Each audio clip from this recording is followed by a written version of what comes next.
Hey, what's happening, everybody? Welcome to a live update here in the Bogey Free Back and Body.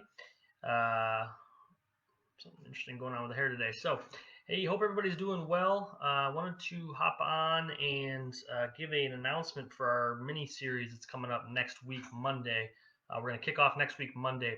This is the mini series all about the top 3 reasons that your contact is not where you want it to be right now. Okay, so another year is coming to a close. I'd put a question out in the comments earlier, in the group earlier today. Another year, at least here in Wisconsin, is coming to a close, and many of us are either ahead of where we wanted to be, we're at where we wanted to be, or we're still way, way behind where we wanted to be at this point from the start of the season. So, a lot of people that are coming in are either struggling with two things. They're not having the endurance or the physical capacity to get through a season without pain, without aches, without injuries, without feeling fatigued and worn down, especially if they're walking 9 or 18. And then the other one, which is very common, is they were hoping the handicap was going to go down. They were hoping the scores were going to go down, and they just did not. So, interestingly enough, both of these issues for people the primary cause is similar. The effect is different, apparently, but the cause is very similar. And so, individuals that are struggling with aches and pains and lack of endurance and fatigue coming down the stretch here, and their body may be wearing down towards the end of the golf season, very, very similar reasons about why they're struggling on the scorecard. And at the end of the day, the reason we struggle on the scorecard is all about contact, right? It's all about what happens when the club hits the ball, really. So, a instructor who I trust and admire greatly once alerted me of that, and it was a very, very obvious, um, true, and simple fact is that really the only thing that matters is what happens when the club hits the ball. So that's going to dictate everything. So what are the top 3 reasons that many of us are struggling with our contact? Well, believe it or not, we have this thing called our body, our lower body, our upper body, our arms, our hands that dictate what the club does. And what the club does dictates what the ball does, obviously. So first thing, and I'll go over the 3 things today in this announcement, and then we'll cover these in depth next week in the mini series, and you guys will have access to this for being a part of the group. So the first thing that people are going to struggle with is their lead hip, right? If you're a right-handed golfer, the left hip is your lead hip, and we see a lot of issues on that lead hip for people. So the importance of the golf swing comes from the reaction with the ground on that lead leg, and getting that lead leg where you want, getting into that lead leg how you want, is going to be very important for contact and dictate contact with the ball.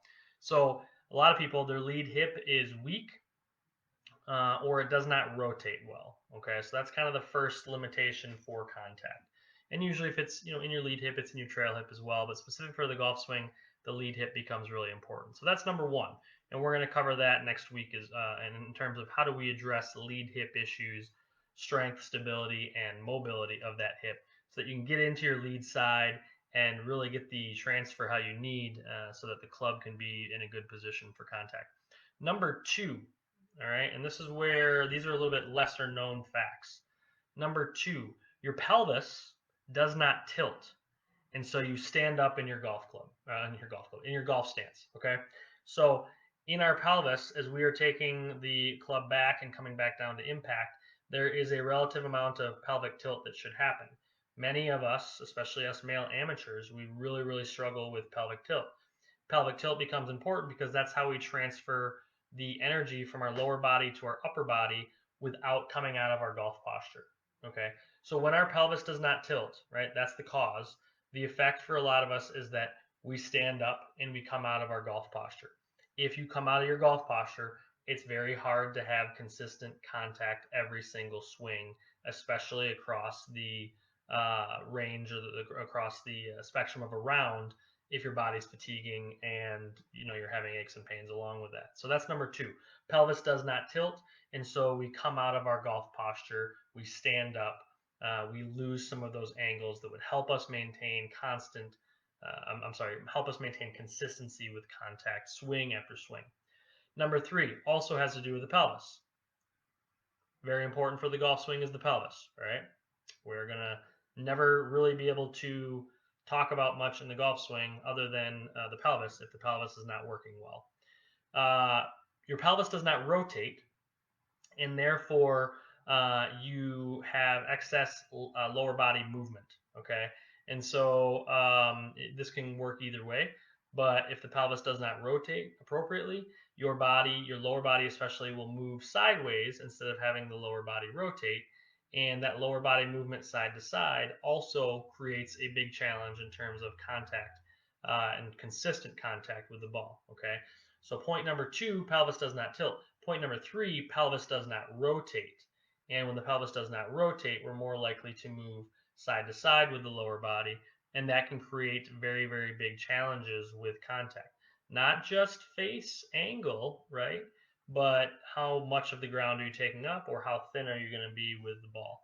And these are things that, again, if there's a lot of moving parts in the lower body, if there's a lot of moving parts in terms of coming out of our golf posture, for many of us, those are both happening.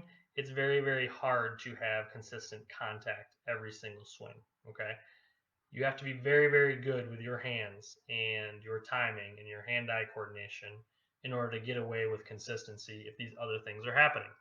So, point being, your body dictates the club, your club dictates the ball. The only thing that matters is what happens when your club hits the ball. All right. So, if you're struggling with contact, we're going to talk about what we're seeing with a lot of the golfers that come in here. And then, with that being said, you're going to get some good benefits if you're struggling with pain, aches, limited endurance, back pain, knee pain, hip pain, some of these other things. All right. So, if you're interested, make sure you type into the comments contact, and I will be sure to tag you when we go live next week for our free training. And this is only available in the Bogey Free Back. So, if you're in this group, stay in this group, keep your eyes peeled, and get some good content next week. All right. Okie dokie. Hope all is well. Have a great weekend, and look forward to seeing everybody next week for our free mini series.